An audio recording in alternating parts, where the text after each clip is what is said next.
Assalamualaikum warahmatullahi wabarakatuh.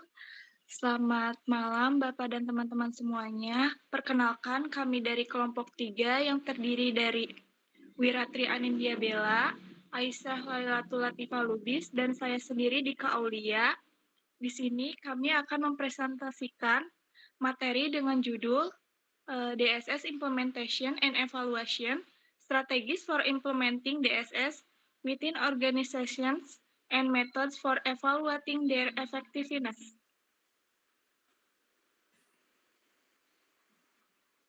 Baik, yang pertama itu ada latar belakangnya sendiri.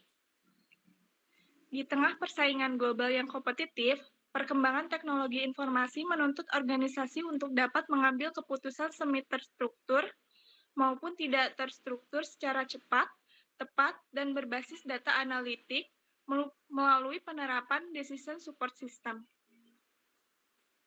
Pembangunan DSS sendiri umumnya mengadopsi pendekatan terstruktur seperti System Development Life Cycle atau metode adaptif seperti prototyping. Namun, implementasi DSS bukan sekadar perkara teknis, melainkan sebuah transformasi organisasional yang kerap menghadapi tantangan berupa resistensi pengguna, integrasi data, hingga keterbatasan anggaran. Oleh karena itu, diperlukan strategi penerapan yang matang serta evaluasi efektivitas secara multilevel dan berkelanjutan melalui kerangka sistematis seperti model Dillon dan MCLAM demi memastikan investasi teknologi ini mampu memberikan kontribusi nyata bagi performa jangka panjang organisasi. Untuk topik pembahasannya sendiri, kita ada konsep dasar Decision Support System, pendekatan pembangunan DSS, strategi implementasi DSS dalam organisasi, tantangan dalam implementasi DSS, evaluasi keberhasilan DSS, metode evaluasi efektivitas DSS, tingkatan evaluasi DSS, serta evaluasi DSS sebagai proses berkelanjutan.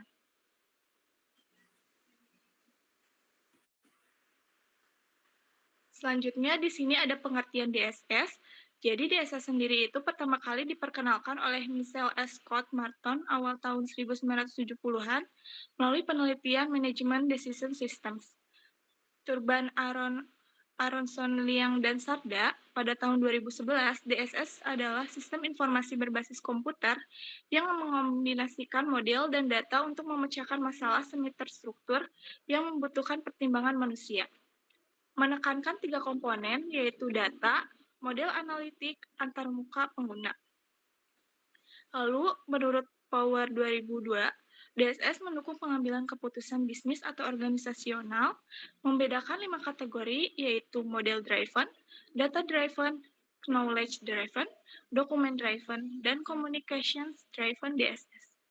Sparago dan Carlson pada tahun 1982 menjelaskan tentang DSS adalah sistem interaktif berbasis komputer yang membantu pengambil keputusan memanfaatkan data dan model untuk masalah tidak terstruktur dan menjadi landasan teori DSS.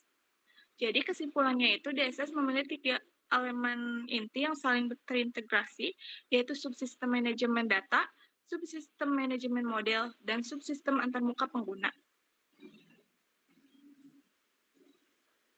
Selanjutnya ada konsep dasar DSS, yaitu karakteristik DSS.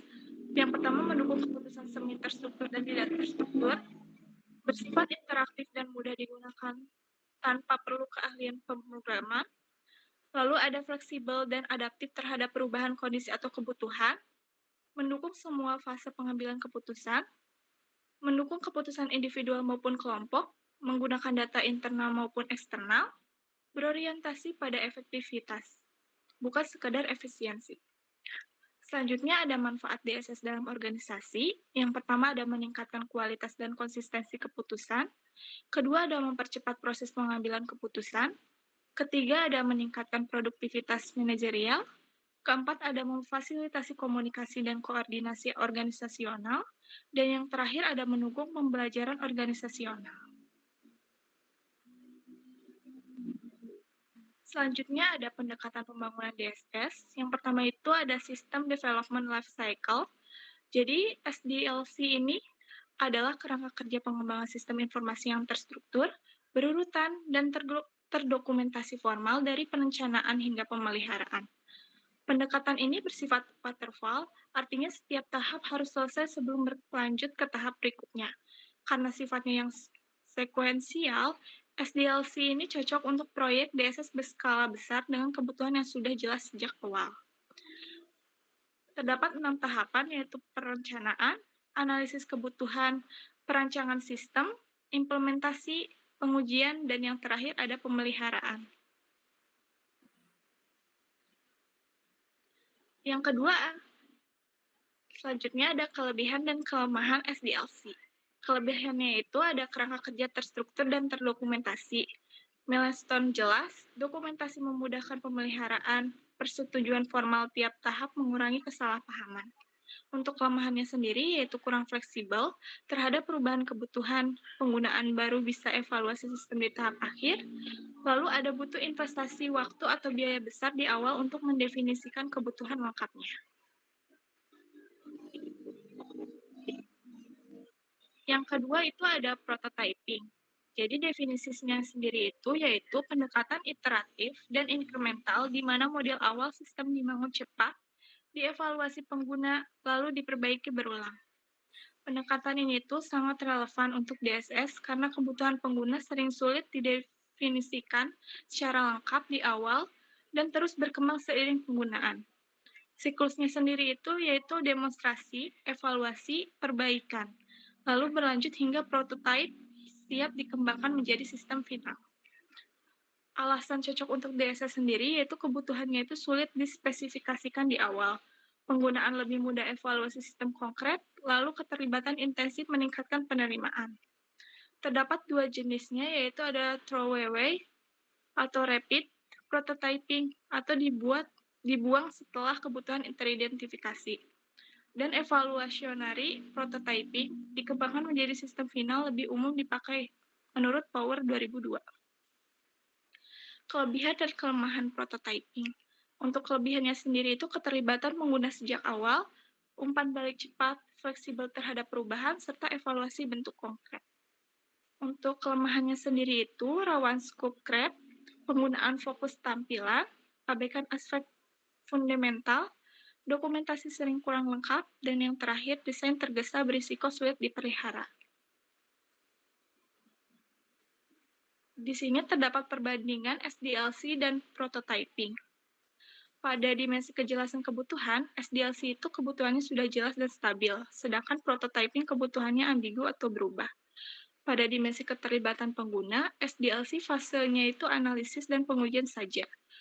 Sedangkan untuk prototyping itu intensif sepanjang proses. Pada dimensi skala proyek, SDLC itu proyek besar dan kompleks, sedangkan prototyping untuk proyek kecil atau sampai menengah. Dan yang terakhir, pada dimensi risiko dan kontrol, pada SDLC ini itu kontrolnya itu ketat biaya atau jadwal, sedangkan pada prototyping itu risiko scope creep tapi lebih sesuai kebutuhan. Baik, selanjutnya akan dijelaskan oleh Aisyah. Baik, selanjutnya ada strategi implementasi DSS dalam organisasi. Yang pertama itu ada keputusan membangun atau membeli. Sebelum memulai implementasi, organisasi perlu menentukan apakah akan membangun DSS secara khusus atau membeli paket sistem yang sudah tersedia di pasaran. Setiap pilihan itu memiliki konsekuensi yang berbeda. Di sini ada aspek perbandingannya antara membangun sendiri dan membeli paket. Untuk pertama aspek perbandingannya itu ada penyesuaian dengan kebutuhan. Kalau membangun sendiri itu sangat tinggi dan dibuat khusus. Kalau membeli paket itu terbatas, mengikuti fitur vendor. Yang kedua ada biaya awal, membangun sendiri itu relatif lebih tinggi, kalau membeli paket itu relatif lebih rendah. Yang ketiga ada waktu implementasi, membangun sendiri itu ada lebih lama, kalau membeli paket itu lebih cepat. Yang keempat itu ada ketergantungan vendor.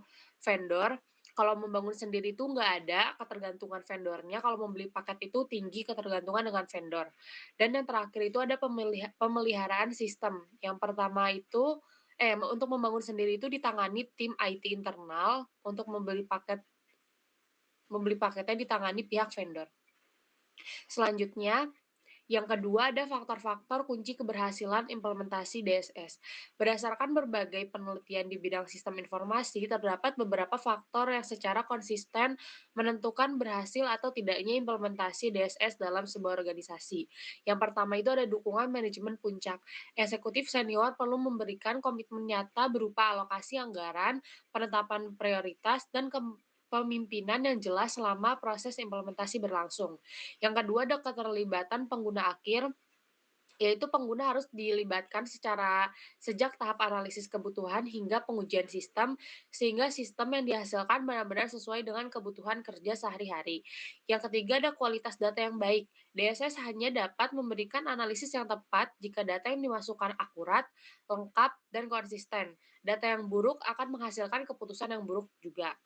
Yang keempat ada pelatihan pengguna yang memadai. Pengguna perlu dibekali kemampuan untuk mengoperasikan DSS dan menginterpretasikan hasilnya secara benar agar sistem itu dapat dimanfaatkan secara optimal.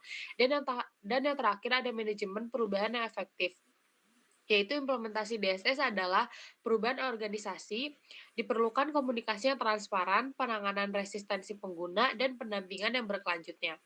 Selanjutnya, selanjutnya Selanjutnya itu tantangan dalam implementasi DSS. Implementasi DSS atau sistem pendukung keputusan bukan sekedar proyek teknis, melainkan sebuah inisiatif organisasional yang kompleks. Meskipun DSS dirancang untuk meningkatkan efisiensi, seringkali terdapat hambatan yang membuat sistem tidak berjalan optimal. Yang pertama itu ada resistensi pengguna. Resistensi pengguna adalah penolakan dari staf atau manajemen untuk menggunakan sistem baru. Hal ini sering terjadi karena ketakutan bahwa teknologi akan menggantikan peran mereka, membuat pekerjaan mereka lebih rumit, atau karena kurangnya kepercayaan terhadap hasil yang dikeluarkan oleh sistem. Penyebab utamanya itu ada ketakutan akan perubahan, kurangnya pelatihan, atau sistem yang dirasa tidak ramah pengguna.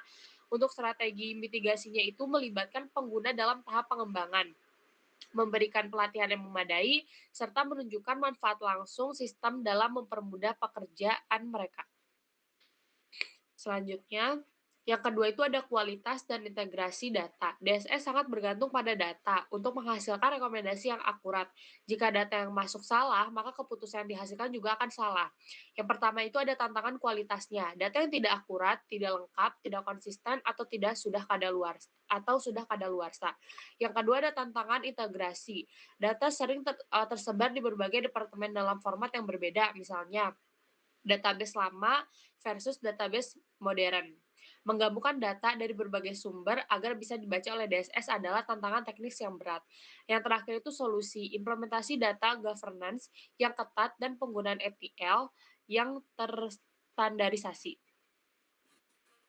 Selanjutnya ada kebutuhan yang sulit didefinisikan. Berbeda dengan sistem operasional atau seperti sistem kasir yang prosedurnya itu jelas, DSS menangani keputusan strategis yang bersifat tidak terstruktur atau semi terstruktur. Masalahnya, seringkali pembuatan kebijakan tidak dapat menjelaskan secara spesifik variabel apa aja yang mereka butuhkan atau bagaimana model keputusan mereka bekerja.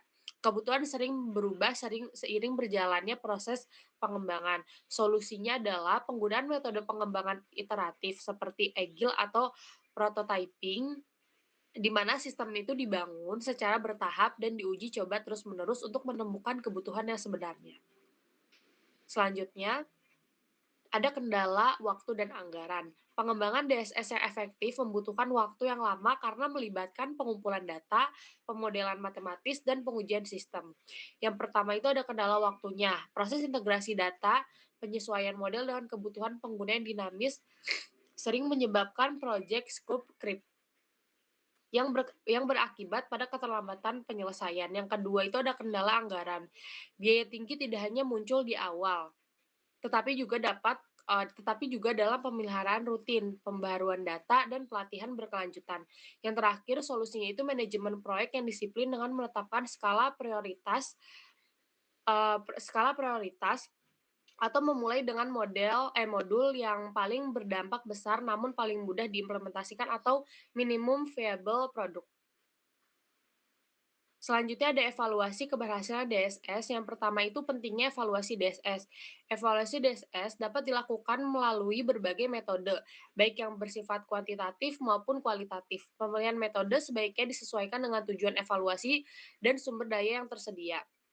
Di sini ada metode evaluasi, penjelasannya dan instrumen yang digunakan dari metode tersebut. Yang pertama itu ada survei kepuasan pengguna, yaitu mengukur persepsi pengguna terhadap sistem menggunakan kuesioner terstandarisasi. Instrumen yang digunakan itu ada EUCS, TAM atau kuesioner berbasis model DNM. Yang kedua ada Key Performance Indicator, yaitu mengukur perubahan kinerja bisnis yang dapat dikaitkan langsung dengan penggunaan DSS. Instrumen yang digunakan itu ada waktu pengambilan keputusan, tingkat akurasi prediksi, dan penghematan biaya, serta ROI. Yang ketiga ada analisis log system, yaitu menganalisis rekam jejak pengguna sistem secara otomatis untuk mendapatkan data objektif. Instrumen yang digunakan ada data log, frekuensi akses, fitur yang paling sering digunakan, dan pola navigasi pengguna. Yang keempat ada wawancara dan observasi, yaitu menggali secara mendalam hambatan dan kebutuhan yang tidak dapat tertangkap yang tidak dapat tertangkap. Instrumen yang digunakan itu adalah wawancara semi terstruktur dengan pengguna kunci dan manajer terkait. Yang terakhir ada perbandingan sebelum dan sesudah, yaitu membandingkan kondisi kinerja sebelum dan sesudah DSS itu diimplementasikan. Instrumen yang digunakannya itu ada data baseline, pra-implementasi dibandingkan dengan data pasca implementasi. Selanjutnya, ada model keberhasilan sistem informasi DELON dan MCLAN. Untuk menilai apakah sebuah DSS itu benar-benar berhasil, dibutuhkan kerangka evaluasi yang sistematis. Kerangka yang paling banyak digunakan dalam penelitian sistem informasi adalah model keberhasilan yang dikembangkan oleh Delon dan McLean. Model ini mengukur keberhasilan sistem informasi melalui 6 dimensi yang saling berkaitan satu sama lain. Di sini ada dimensi dan penjelasannya serta contoh indikator dari dimensi tersebut. Yang pertama ada kualitas sistem, yaitu seberapa baik sistem berjalan dari sisi teknis. Contoh indikatornya itu kecepatan respon, kemudahan digunakan, dan kemudahan tingkat digunakan. Yang kedua itu ada kualitas informasi. Seberapa baik kualitas hasil dan output yang diberikan. Contoh indikatornya itu akurasi data, kelengkapan laporan, dan relevansi informasi. Yang ketiga ada kualitas layanan. Seberapa baik dukungan teknis yang tersedia bagi pengguna. Contoh indikatornya itu kecepatan respon helpdesk, kompetensi tim IT pendukung.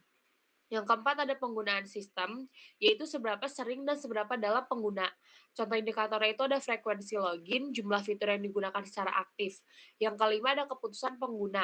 Tingkat kepuasan pengguna itu terhadap sistem itu bagaimana. Contoh indikatornya itu ada hasil survei kepuasan, jumlah keluhan yang diterima. Dan yang terakhir ada manfaat bersih, dampak nyata yang dirasakan individu dan organisasi. Contoh indikatornya ada penghematan waktu dan peningkatan kualitas. Yang kedua itu ada model, selanjutnya akan dijelaskan oleh Bella. Baik, saya akan menjelaskan lebih lanjut tentang metode evaluasi efektivitas Decision Support System. Evaluasi efektivitas DSS ini merupakan proses untuk menilai sejauh mana DSS mampu membantu pengambilan keputusan, meningkatkan efisiensi operasional, serta memberikan nilai tambah bagi organisasi.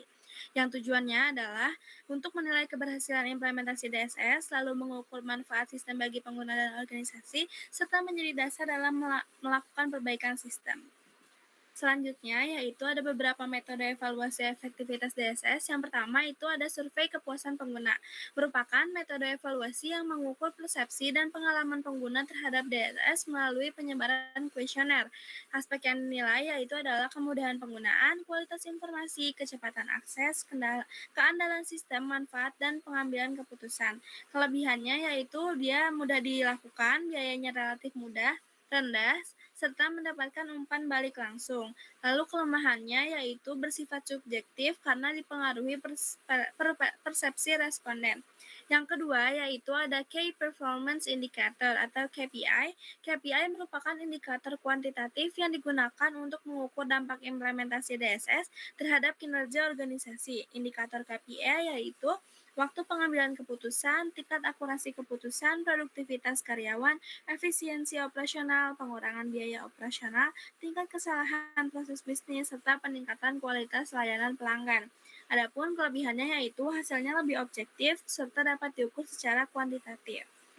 Metode evaluasi efektivitas DSS yang selanjutnya yaitu adalah analisis log system.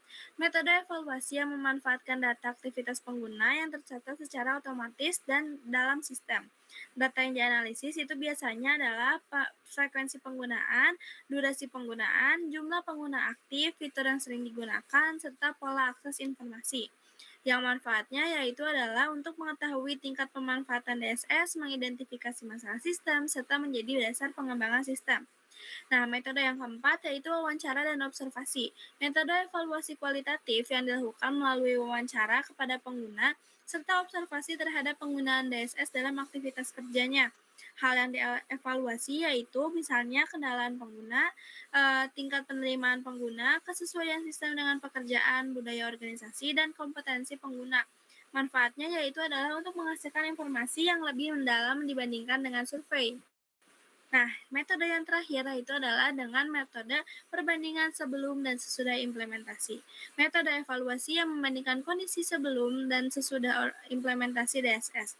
Aspek yang biasanya dibandingkan adalah kecepatan pengambilan keputusan, akurasi keputusan, produktivitas kerja, efisiensi proses bisnis, biaya operasional, tingkat kesalahan kerja, serta kepuasan pelanggan.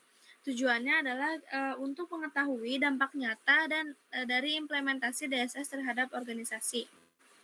Setelah itu, dalam DSS ada tingkatan evaluasi Decision Support System.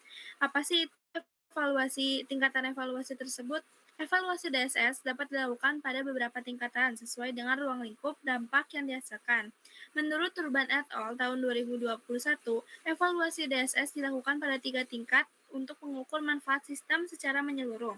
Tingkatan tersebut yaitu tingkat individual, tingkat kelompok, dan tingkat organisasi. Tujuannya adalah untuk mengetahui kontribusi DSS mulai dari pengguna individu hingga pencapaian tujuan organisasi. Nah, saya akan menjelaskan lebih lanjut mengenai tingkatan evaluasi tersebut. Yang pertama dari evaluasi DSS tingkat individual. Evaluasi pada tingkat individual bertujuan mengukur dampak DSS terhadap setiap pengguna dalam menyelesaikan pekerjaan, meningkatkan kualitas keputusan, dan meningkatkan produktivitas kerja. Indikator evaluasinya yaitu kepuasan pengguna, kemudahan penggunaan sistem, kecepatan penyelesaian tugas, akurasi keputusan individu, dan tingkat pemanfaatan sistem. Indikator keberhasilannya yaitu DSS mampu membantu penggunaan bekerja lebih efektif, efisien, dan produktif. Yang kedua yaitu tingkatan evaluasi DSS tingkat kelompok. Evaluasi pada tingkat kelompok ini dilakukan untuk menilai kontribusi DSS dalam mendukung kerjasama tim dan pengambilan keputusan secara kolaboratif. Aspek yang dievaluasi yaitu kualitas komunikasi antar anggota tim, efektivitas diskusi kelompok, kecepatan mencapai konsensus, kualitas keputusan kelompok, serta tingkat koordinasi antar unit kerja. Indikator keberhasilannya yaitu meningkatkan efektivitas kerjasama tim dan kualitas keputusan kelompok. Lalu yang terakhir yaitu adalah tingkatan evaluasi DSS tingkat organisasi. Evaluasi pada tingkat organisasi ini bertujuan untuk mengukur kontribusi DSS terhadap pencapaian tujuan strategis organisasi secara keseluruhan. Indikator evaluasi yaitu peningkatan efisiensi operasional, peningkatan profitabilitas, pengurangan biaya operasional, peningkatan daya saing, kualitas pengambilan keputusan strategis, serta pencapaian tujuan organisasi. DSS memberikan dampak positif terhadap kinerja dan keberhasilan organisasi dalam jangka yang panjang. Nah, setelah itu ada evaluasi DSS sebagai proses berkelanjutan. Evaluasi DSS bukan hanya merupakan aktivitas yang dilakukan hanya sekali setelah implementasi, tetapi proses yang terus harus dilakukan secara berkelanjutan untuk memastikan bahwa sistem tetap relevan dengan kebutuhan organisasi yang terus berkembang. Tujuannya adalah untuk memastikan bahwa DSS tetap efektif dan efisien, menyesuaikan sistem dengan perkembangan teknologi, melakukan perbaikan secara berkelanjutan, serta mengoptimalkan manfaat DSS bagi organisasi. Nah, adapun evaluasi DSS sebagai proses berkelanjutan, yaitu yang pertama dengan monitoring, pemantauan rutin terhadap kinerja DSS untuk memastikan sistem berjalan sesuai dengan tujuan. Aspek yang dimonitoring yaitu adalah kinerja sistem, kecepatan pemrosesan data, tingkat penggunaan sistem, ketersediaan sistem, dan keamanan data yang digunakan. Lalu yang kedua adalah dengan evaluasi, yaitu analisis data hasil monitoring untuk menilai efektivitas DSS berdasarkan indikator yang telah ditetapkan tadi. Lalu yang ketiga adalah dengan identifikasi kesenjangan, membandingkan kondisi aktual dengan target yang diterapkan. Kesenjangan yang dapat ditemukan yaitu berupa penurunan kinerja sistem, rendahnya pengguna sistem, ketidakpuasan pengguna, serta fitur belum sesuai dengan kebutuhan yang organisasi butuhkan. Selanjutnya yaitu adalah perbaikan sistem, di mana dilakukan berdasarkan hasil evaluasi melalui pembaruan perangkat lunak, penambahan fitur baru, perbaikan antarmuka pengguna, peningkatan keamanan sistem, serta integrasi dengan sistem lainnya. Lalu yang kelima, pelatihan ulang pengguna, meliputi penggunaan fitur baru, interpretasi analisis hasil, pengambilan keputusan berbasis data, dan juga keamanan informasi. Dan yang terakhir yaitu ada continuous improvement, di mana pendekatan yang menekankan peningkatan kualitas DSS secara terus-menerus melalui siklus yang pertama monitoring, kedua evaluasi, ketiga identifikasi masalah, keempat implementasi solusi, serta yang kelima pengukuran kembali hasil perbaikan. Hasil yang diharapkan yaitu DSS mampu beradaptasi dengan pengembangan teknologi dan memudahkan organisasi sehingga manfaatnya tetap optimal dalam jangka yang panjang. Nah, kesimpulan dan saran dari pemaparan materi hari ini yaitu kesimpulannya DSS berperan penting dalam mendukung pengambilan keputusan yang lebih cepat, akurat, dan berbasis dengan data. Lalu, keberhasilan implementasi DSS dipengaruhi oleh pendekatan pengembangan yang tepat, dukungan manajemen, keterlibatan pengguna, kualitas data, pelatihan, dan manajemen perubahan. Evaluasi DSS perlu dilakukan pada tingkat individual, kelompok, dan organisasi, serta dilakukan secara berkelanjutan melalui monitoring dan continuous improvement. Adapun sarannya itu, organisasi perlu merencanakan implementasi DSS secara komprehensif dengan memperhatikan SDM, kualitas data, infrastruktur teknologi informasi, dan kebutuhan bisnisnya. Dan juga evaluasi perlu dilakukan secara berkala menggunakan kombinasi berbagai metode agar hasil evaluasinya lebih objektif dan komprehensif. Dan yang terakhir yaitu hasil evaluasi yang hendaknya menjadi dasar penyempurnaan sistem, peningkatan kompetensi pengguna, serta pengembangan DSS agar mampu mengikuti perkembangan teknologi dan kebutuhan organisasi. Berikut merupakan daftar pustaka yang kami gunakan dalam menyusun materi ini. Dan sekian pemaparan presentasi dari kelompok kami. Wassalamualaikum warahmatullahi wabarakatuh.